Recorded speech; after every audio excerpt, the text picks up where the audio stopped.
Hello, everyone. Welcome. Happy solar new year. Happy spring equinox. Happy Aries season. I just thought I'd do a little live stream just to say hello to everyone and just to talk about a couple of really interesting themes that it seems is coming up right now. You know, we have the eclipse season. Well, we're well into eclipse season with our first eclipse next week. And then after the lunar eclipse in Libra, we're going to have a solar eclipse on the 8th of April with that lovely Aries new moon. What's really fascinating with all the wonderful souls that I've had the pleasure of connecting with over this weekend in live appointments is that there seems to be a theme. There seems to be a couple of themes. There's a lot of stuff coming up around balance and justice or injustice, and allowing those emotions, those angers, those frustrations to come up and to come out. Now, of course, we're going to see that with there being an equinox, right? Equinox is all about equal night, equal day, so equal light and equal dark. Brings a balance to the world, and it highlights parts of self, especially if you're in the northern hemisphere where we've just come out of winter.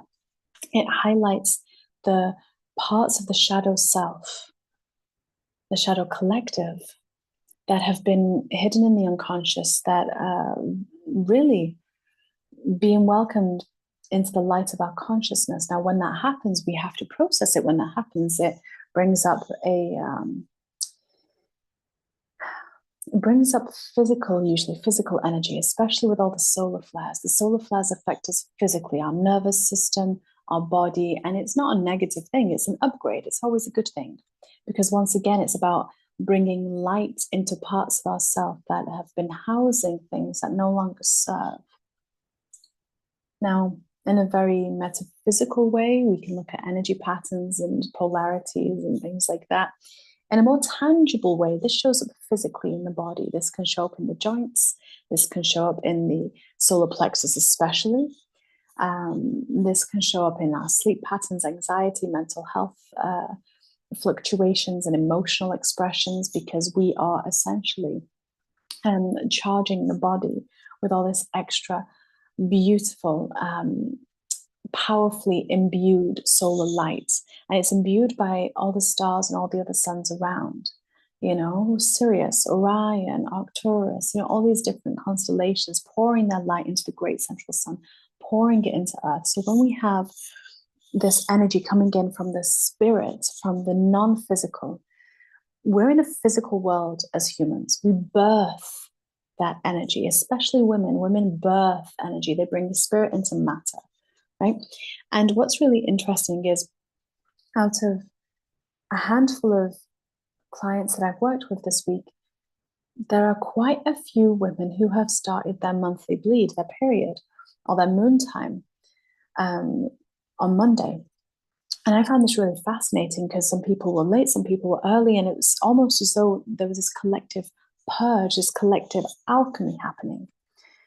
Now, on a metaphysical level, from what I experienced in my life and from how my guides share with me to share mystery school teachings and wisdom of the stars, when we have a bleed, when we have a moon time, and we are releasing that energy, we've taken in all the energy, all the emotion that we've received, that we've felt, that we've processed, that has come towards us, perhaps even that is in the collective ocean. So as women, you take it in, because that's the feminine energy. Your feminine energy receives it. She magnetizes it, and you take it in. And then over the course of the month between each bleed, everything that has been processed, or everything that even hasn't, everything that's come up, then moves into matter. It becomes part of the flesh, part of the blood. And when it comes time to bleed, you are releasing that energy. It's a very sacred process. It's very healing for not only the individual, very magical, very, very sacred, but also for the community, for the world at large. Now, I found it so fascinating that it seemed to be a theme coming up around the womb and C-section, hysterectomy, bleed, moon time period. You know, this seemed to be a theme coming up. alongside the theme of anxiety or emotions or anger, right? So there's a masculine expression, there's a feminine expression. And then we have this Venusian influence where we've got relationships coming up,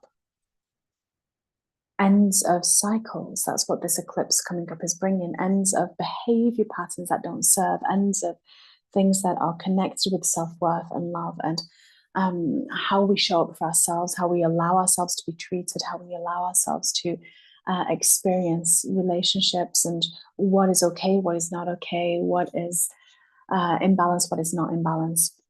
These are all coming up to be alchemized under the eclipse. Eclipses are kind of like, when it's a full moon eclipse, it's kind of, or any type of eclipse really, but when it's especially a full moon eclipse, it's almost like the energy of the moon is heightened. So with that Venusian influence, Venus and Libra wanting to make everything beautiful, wanting to make it elegant and connected, and it's very, very beautiful sign. It's a very it is a very beautiful, very balanced, very fair, very regal in many ways sign.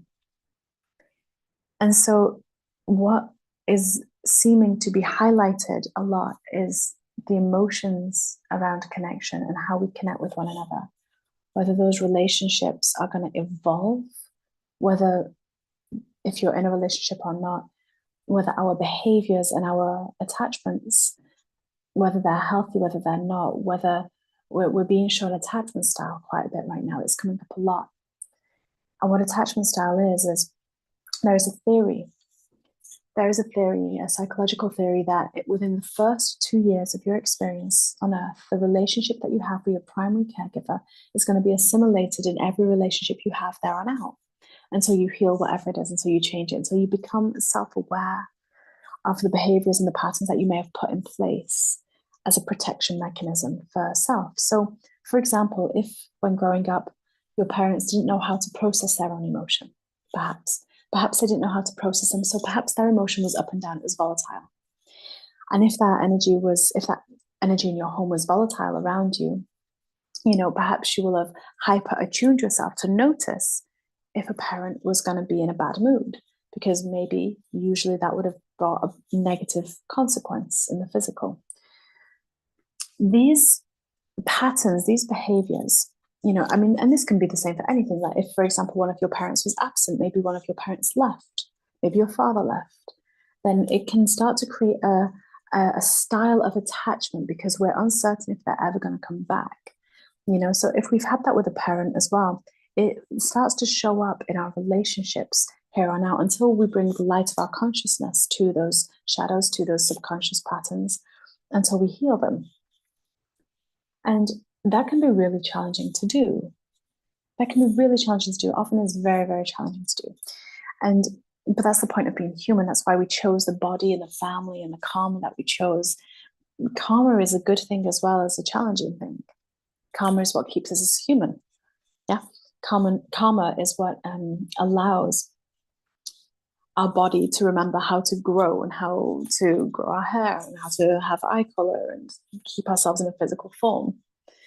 If we don't have any karma, then we just disintegrate. You know what I mean? It helps keep structure as well.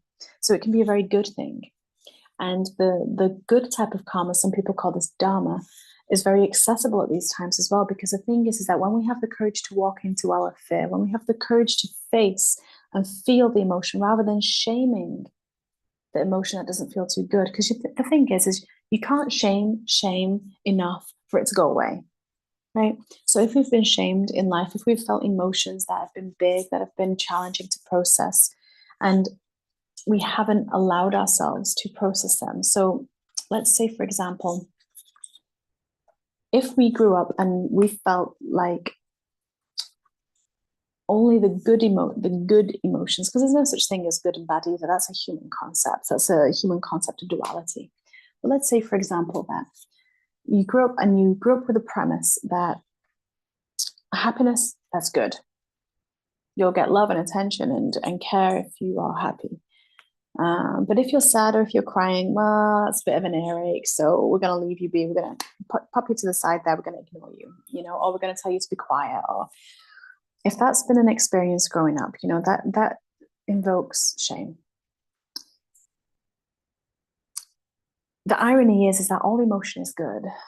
That's the theme coming up right now, is the recognition that all emotion is good, because emotion is literally the direct communication from your higher self to your embodied self.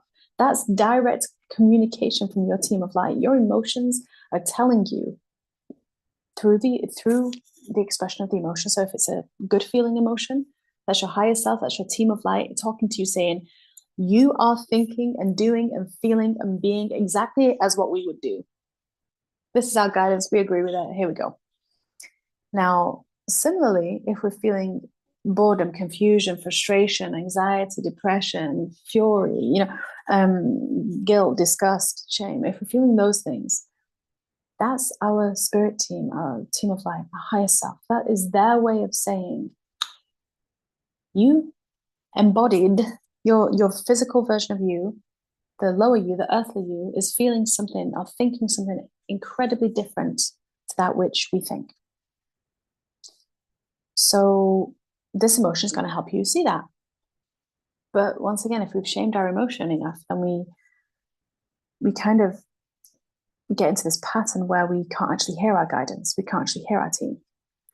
So it's really interesting, because right now we're being called to come back to ourselves, being called to allow the emotion to process. We're being called to notice our attachment style. Notice if we're feeling anxious, notice if we're feeling avoidant, notice if we're in denial, notice our core wounds, notice what our patterns are. We're being called to really persevere and push through, because through this portal is a massive embodiment of light. Through this portal, through this gateway, through these eclipses, you are about to birth more of who you are than ever before, which means more abundant, more joyful, more loving life. People may come and go around eclipses. They may not do, but they may do as well. But the main thing is that it's the opportunity for behaviors and emotions, especially behaviors that no longer serve you, that don't help you. It's time for them to clear and release. So I'm just going to show you these cards just before my doorbell rings. But the first card we have is Hathor Light Codes. Feminine energy, mother energy. So this is what we were speaking about before, about the womb, about the bleed, about the alchemy, the processing spirit into matter, rebirthing, light immersion, power recall, this full system upgrade, feminine energy. Then we have the great central sun, this pure, expansive, powerful energy, regeneration, abundance, success. This is what's being brought in with this equinox and these eclipses. But yes, and there's the doorbell. Yes, we have the violet flame coming in, because it is a massive time of alchemy and transmutation. That's a good thing, powerful thing, loving thing. Really, really good. Transformation. But you're being shown, don't give up. Order of Melchizedek. They're beautiful beings to channel. I love channeling the Melchizedeks. We might do some transmissions with them soon. Don't give up, because once you get through this, once you release the emotions and the things that are meant to release, you receive your crown chakra upgrade. You receive more connection with your team. Your mission upgrades. Your purpose discovers, self-discovers. You feel more free than ever before, because that's what is meant to happen. The sword of light is coming through, splitting, equal day, equal night. Breakthrough time. You are love. Don't forget it. Remember it. I look forward to speaking with you and seeing you soon in the next video. Happy Equinox. Bye for now.